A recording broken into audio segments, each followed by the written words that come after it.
प्रभु तेरी वाणी जीवन की रोटी, नैनों की ज्योति अंधेरा मिटाती।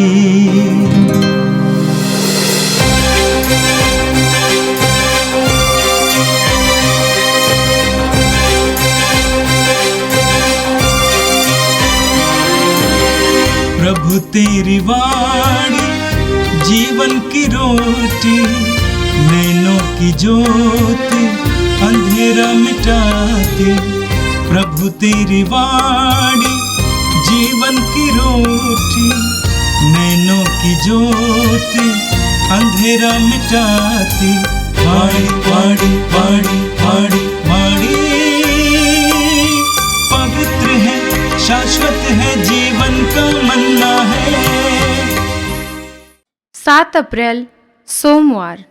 पहला पाठ नबी दानियल का ग्रंथ, अध्याय 13, पद संख्या 1 से 9, 15 से 17, 19 से 30 और 33 से 62। योआकिम नामक व्यक्ति बाबुल का निवासी था। उसका विवाह हिजकिया की पुत्री सुसन्ना से हुआ था। वह अत्यंत सुंदर और प्रभु भक्त थी, क्योंकि उसके माता पिता धार्मिक थे और उन्होंने अपनी पुत्री को मूसा की संहिता के अनुसार पढ़ाया लिखाया था। योआकिम बहुत धनी था और उसके घर से लगी हुई एक सुंदर वाटिका थी। यहूदी उसके यहाँ आया जाया करते थे, क्योंकि वह उनमें से सबसे अधिक प्रतिष्ठित था। उस वर्ष लोगों ने जनता में से 2 नेताओं को न्यायकर्ताओं के रूप में नियुक्त किया था।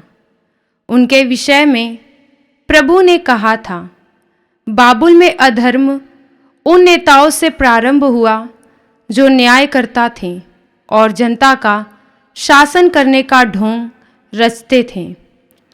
वे योआकिन के यहाँ आया करते थे और जिनका कोई मुकदमा रहता वे सब उनके पास आते थे।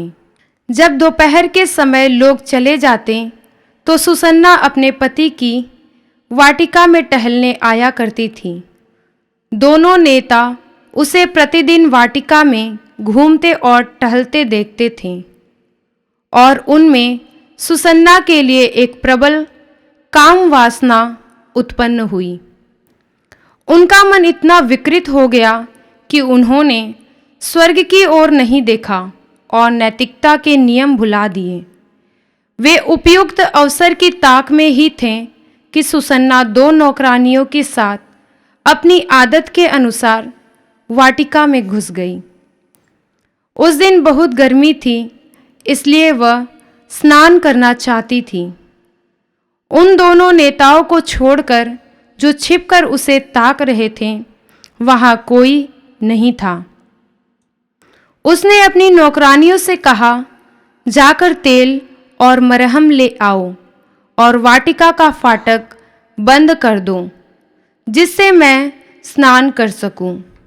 नौकरानियां बाहर गई ही थी कि दोनों नेता उठकर सुसन्ना के पास दौड़ते हुए आए और उससे बोले, देखो, वाटिका का फाटक बंद है, कोई भी हमें नहीं देखता।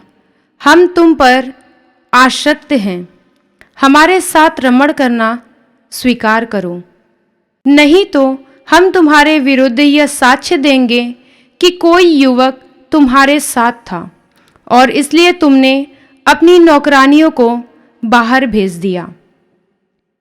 सुसन्ना ने आह भरकर कहा, मुझे कोई रास्ता नहीं दिखता। यदि मैं ऐसा करूंगी तो प्राणदंड के योग्य हो जाऊंगी। यदि मैं ऐसा नहीं करूंगी तो आपके हाथों से नहीं बच पाऊंगी। फिर भी प्रभु के सामने पाप करने की अपेक्षा निर्दोष ही आपके हाथों पड़ जाना मेरे लिए अच्छा है। इस पर सुसन्ना ऊंचे स्वर से चिल्लाने लगी, किंतु दोनों नेता उसके विरुद्ध चिल्लाने लगे और उनमें से एक ने दौड़कर वाटिका का फाटक खोल दिया। जब घर के लोगों ने वाटिका में चिल्लाने की आवाज़ सुनी तो यह देखने के लिए कि सुसन्ना को क्या हुआ, वे दौड़ते हुए आए और पार्श्व फाटक से वाटिका में प्रवेश कर गए। जब नेताओं ने अपना बयान दिया तो नौकरों को बड़ा धक्का लग गया, क्योंकि सुसन्ना पर इस प्रकार का अभियोग कभी नहीं लगाया गया था। दूसरे दिन जब जनता उसके पति योआकिम के यहाँ एकत्र हो गई थी तो वे दुष्ट नेता सुसन्ना को प्राण दंड दिलाने का षड्यंत्र रचकर आ पहुँचे। उन्होंने जनता के सामने कहा, हिजकिय्याह की पुत्री योआकिम की पत्नी सुसन्ना को बुला भेजो। लोगों ने उसे बुला भेजा। वह अपने माता पिता, अपने बच्चों और अपने सब कुटुंबियों के साथ आई। उसके संबंधी और जितने भी लोग उसे देखते थे वे सब के सब रोते थे। उन दो नेताओं के साथ में खड़े होकर उसके सिर पर अपने हाथ रख दिए।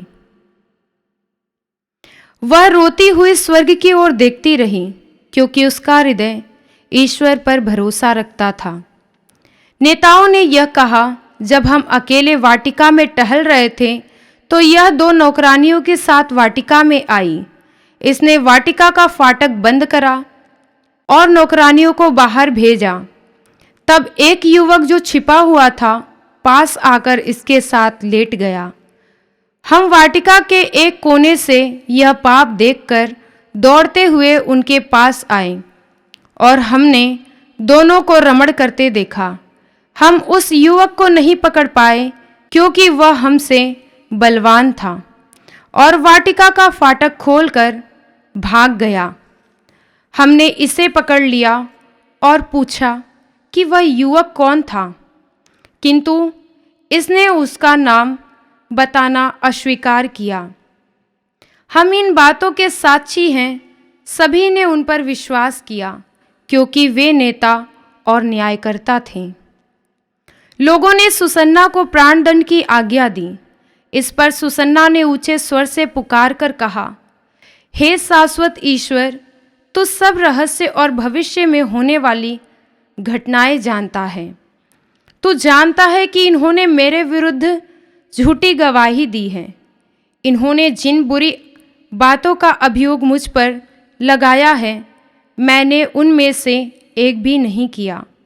फिर भी मुझे मरना होगा। ईश्वर ने उसकी सुन ली।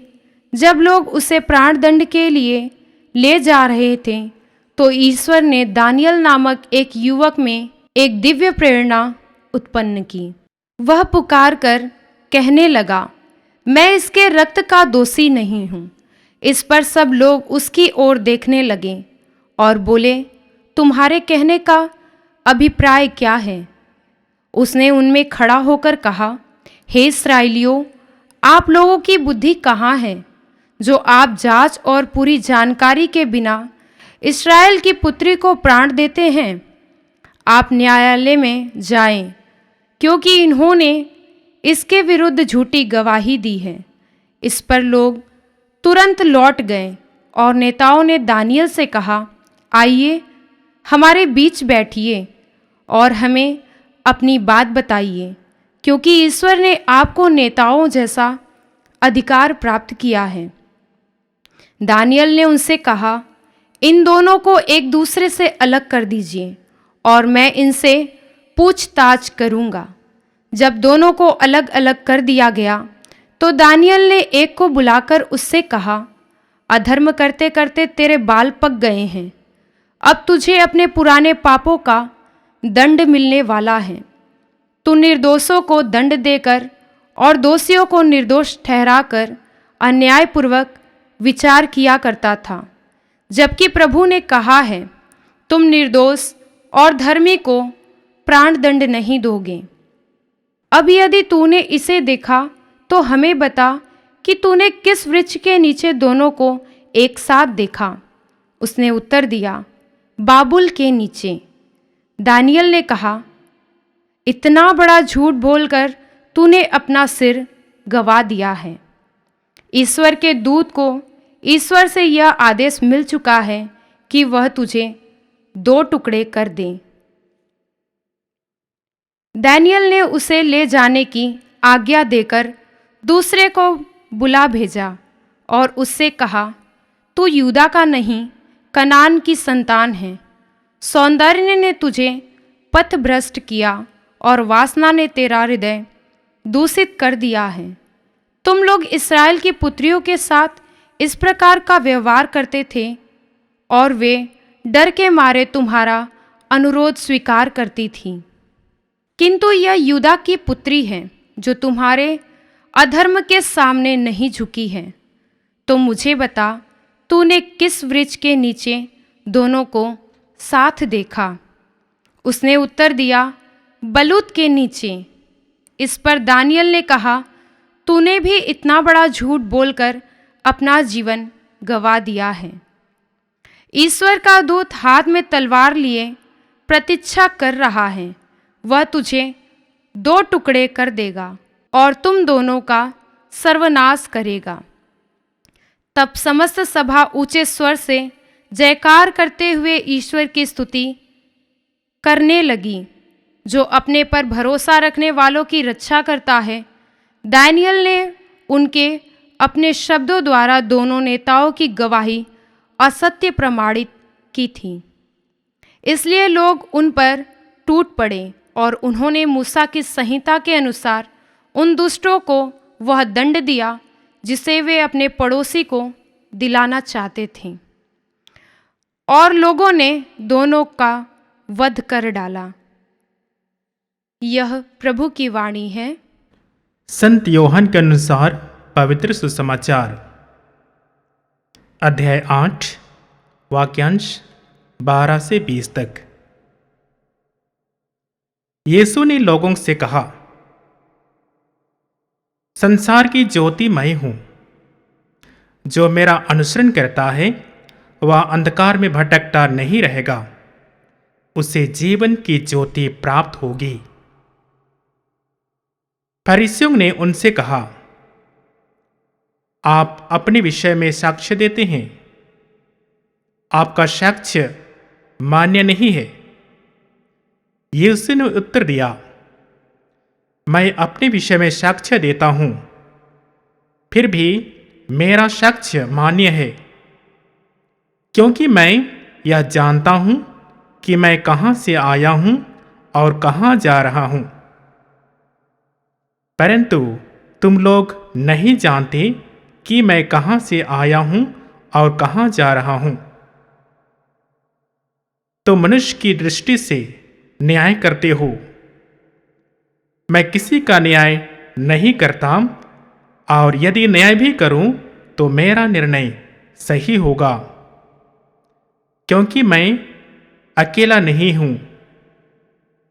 जिसने मुझे भेजा है वह मेरे साथ है। तुम लोगों की संहिता में लिखा है कि जो 2 व्यक्तियों का साक्ष्य मान्य है। मैं अपने विषय में साक्ष्य देता हूं, और पिता भी जिसने मुझे भेजा है मेरे विषय में साक्ष्य देता है।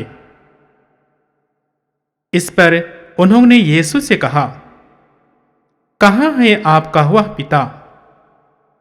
उन्होंने उत्तर दिया, तुम लोग ना तो मुझे जानते हो और ना मेरे पिता को। यदि तुम मुझे जानते हो तो मेरे पिता को भी जान जाते। यीशु ने मंदिर में शिक्षा देते हुए यह सब खजाने के पास कहा। किसी ने उन्हें गिरफ्तार नहीं किया, क्योंकि अब तक उनका समय नहीं आया था।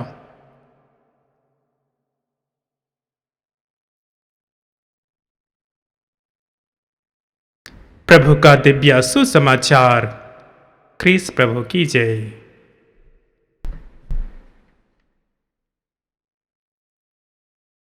ख्रीस्त मेरे प्यारे भाइयों बहनों, बच्चों एवं ख्रीस्त भक्तों,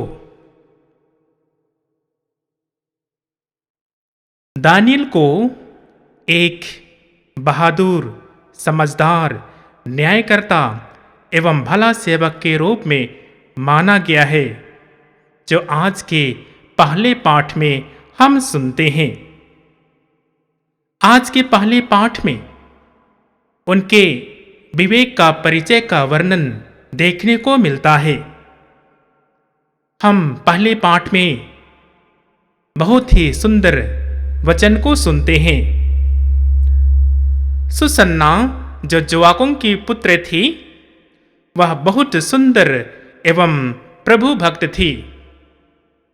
उनके माता पिता भी प्रभु भक्त थे, धार्मिक प्रवृत्ति के थे, सम्मानित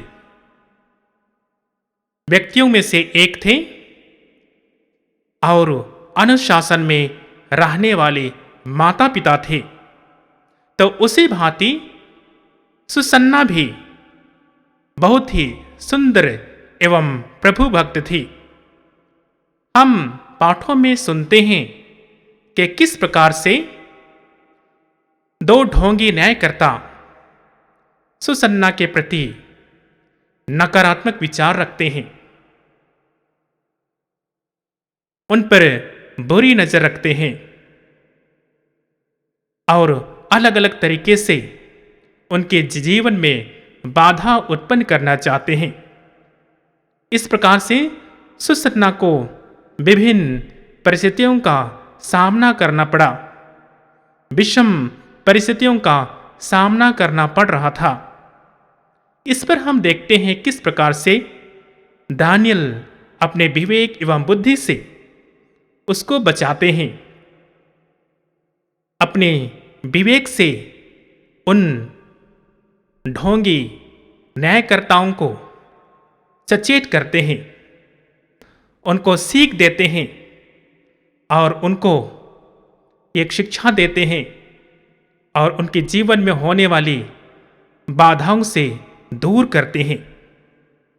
आज हम अपने समाज में हमारे चारों ओर ऐसे कई लोगों को देखते हैं जो प्रभु भक्त हैं, अच्छे काम के लिए जाने जाते हैं, धार्मिक कार्यकलापों के लिए जाने जाते हैं, सुंदर जीवन के लिए जाने जाते हैं, सुंदर उदाहरण के लिए जाने जाते हैं। उनके जीवन में भी बहुत सारी सी घटनाएं घटती रहती है। डर का माहौल, भय का माहौल, उनके ऊपर आक्रमण, उनके ऊपर दोष इत्यादि इंजाम लगते रहते हैं। और दूसरी ओर हमें चाहिए कि दानियल के समान हम सभी प्रभु के चुने हुए प्रजा दानियल के समान अपने विवेक से, बुद्धि से और समझदारी के साथ ऐसे अच्छे लोगों को बचाना चाहिए। अच्छे लोगों को उन शक्तियों से, शैतानी हरकतों से बचाना चाहिए जो उन पर आक्रमण करते हैं या आक्रमण करने का प्रयास करते हैं। इसलिए जब आगे हम बढ़ते हैं आज के सुसमाचार में, हम देखते हैं प्रभु यीशु स्वयं कहते हैं, संसार की ज्योति मैं हूं, संसार की ज्योति मैं हूं। जो मेरा अनुसरण करता है वह कभी अंधकार में भटकता नहीं रहेगा। जब प्रभु यीशु कहते हैं मैं संसार की ज्योति हूं, यह केवल एक अभिव्यक्ति नहीं है, बल्कि एक दिव्य घोषणा है। यह वचन उन सबों के लिए निमंत्रण देता है जो कठिन जीवन की राहों में भटक रहे हैं, जीवन और मृत्यु के बीच संघर्ष कर रहे हैं, विषम परिस्थिति से गुजर रहे हैं, जो अपने जीवन में टूटे हुए महसूस करते हैं, अपने दैनिक जीवन में अंधकार सा महसूस करते हैं। उन्हें प्रभु यीशु एक मार्गदर्शन के रूप में उनके सामने पेश आते हैं। यह वचन उस अंधकार को चुनौती देता है जो पाप, भय, भ्रम और आत्मिक अकेलापन से उत्पन्न होता है। इसलिए मेरे प्रियो, यीशु का अनुसरण करने का तात्पर्य है उस ज्योति की ओर कदम बढ़ाना जो हमारे अस्तित्व को नया जीवन देता है, हमारे अस्तित्व को नई मोड़ देती है, जो हमारे जीवन में जी भरता है, हमारे जीवन को नयापन बनाता है। जब हम यीशु को और अभिमुख होते हैं तो अपनी कमजोरियों, पापों और टूटी हुई आशाओं के साथ हम उनके पास आते हैं और नयापन को धारण करते हैं। उनका प्रकाश बाहरी चमक नहीं बल्कि दिव्य ऊर्जा है जो आत्मा को जागृत करता है। इसलिए मेरे प्रियो, भजन संहिता अध्याय 119 वाक्यांश 105 में लिखा है, तेरा वचन मेरे पांव के लिए दीपक और मेरे मार्ग के लिए ज्योति है। मेरे प्रियो, यह वचन हमें याद दिलाता है कि केवल वचनों में ही नहीं बल्कि संपूर्ण रूप से प्रभु यीशु का जीवन हमारे लिए एक ज्योति की समान है। प्रभु यीशु का जीवन हमारे लिए एक दीपक के समान है। जब हम उनके चरित्र पर मनन चिंतन करते हैं, जैसे कि नम्रता, दया, पाप, क्षमा, सत्य इत्यादि, तो हमें आत्मा की गहराई से सीखने को मिलता है कि सच्चा शिष्य कैसे आगे बढ़ता है। चाहे हम सफलता की शिखर में हों या दुख की गहराई में, यीशु का जीवन हर परिस्थिति में हमारे लिए प्रेरणा और प्रकाश का स्रोत बनता जाता है। इसलिए मेरे प्रियो, हम आगे योहन के सुसमाचार अध्याय 13 पद संख्या 15 में हम सुनते हैं, प्रभु यीशु कहते हैं, मैंने तुम्हें एक उदाहरण दिया है कि जैसे मैंने किया वैसे ही तुम भी करो। यह केवल एक नैतिक उपदेश नहीं बल्कि एक व्यक्तिगत आह्वान है। प्रभु यीशु अपने जीवन के द्वारा कुछ कार्य किए और उसी कार्य को करने के लिए वे हम सभी को आह्वान करते हैं, हम सभी को निमंत्रण देते हैं, कहते हुए जैसे मैंने तुमको प्यार किया उसी तरह तुम भी एक दूसरे को प्यार करो। हम सुनते हैं वचन में, वे अपमान के समय मौन रह करके लोगों को क्षमा करते हैं। वे तनाव और भ्रम के समय प्रार्थना में शांति खोजते हैं। वे प्रेम के साथ सच्चाई का सामना करते हैं। जब हम उन्हें अपने निर्णयों में मार्गदर्शक बनते हैं तो हम भी भीतर से आलोकित होते हैं और धीरे धीरे हम भी दूसरों के जीवन में प्रकाश की झलक बन जाते हैं।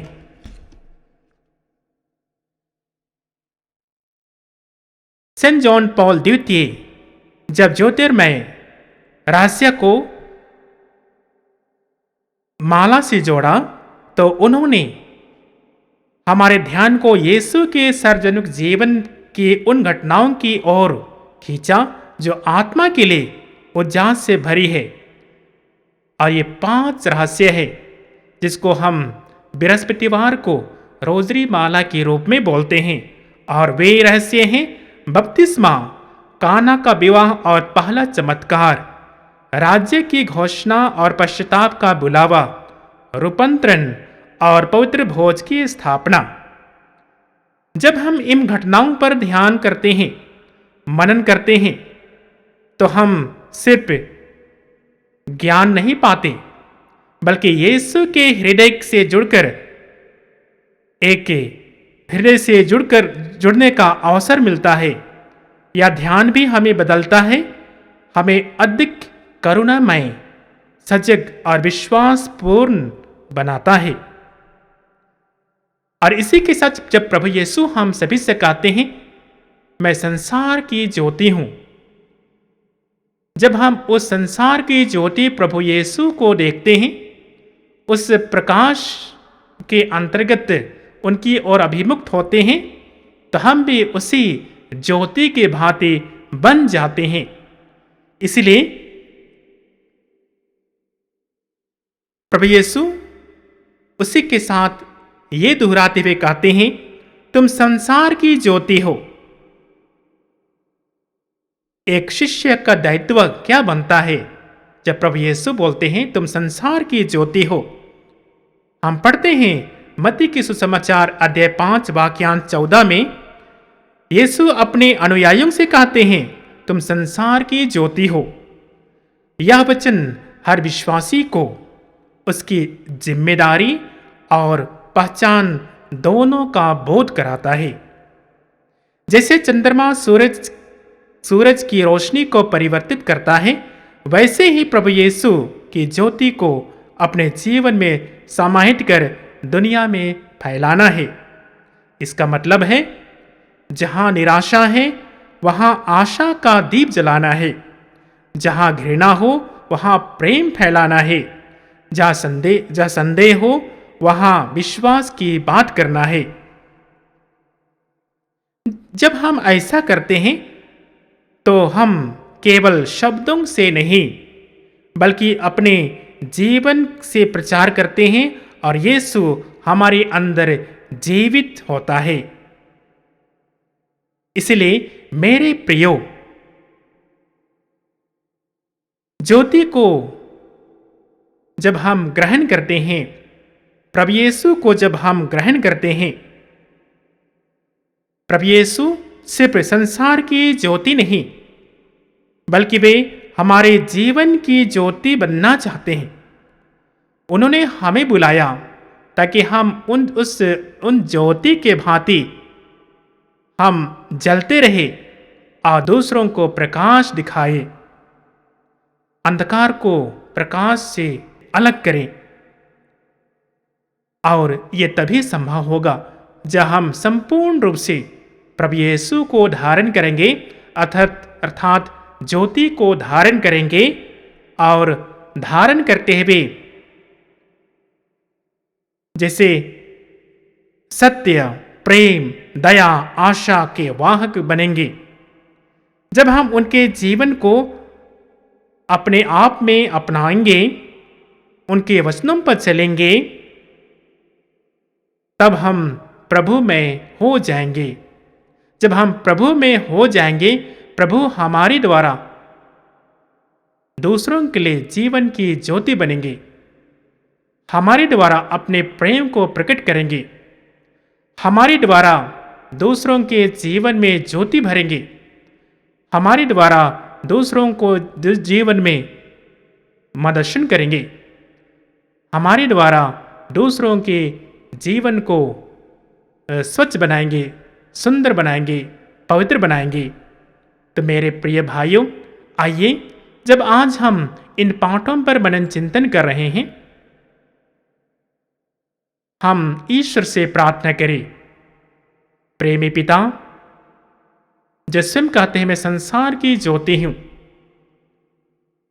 वही प्रभु यीशु हम सभी को अपने ज्योति से आलोकित करें ताकि हम प्रभु यीशु को ग्रहण करके, ज्योति को ग्रहण करके हम उन्हीं ज्योति के भांति अपने परिवार में, अपने समाज में, अपनी कलीसिया में और संसार में हम जलते रहे, दूसरों को जीवन दे सके, दूसरों को ज्योति से आलोकित कर सके और हम प्रभुमय हो करके सभी के लिए एक उदाहरण बन सके। आमीन। प्रभु तेरी वाणी जीवन की रोटी, नैनों की ज्योति अंधेरा मिटाती। वाणी वाणी वाणी वाणी वाणी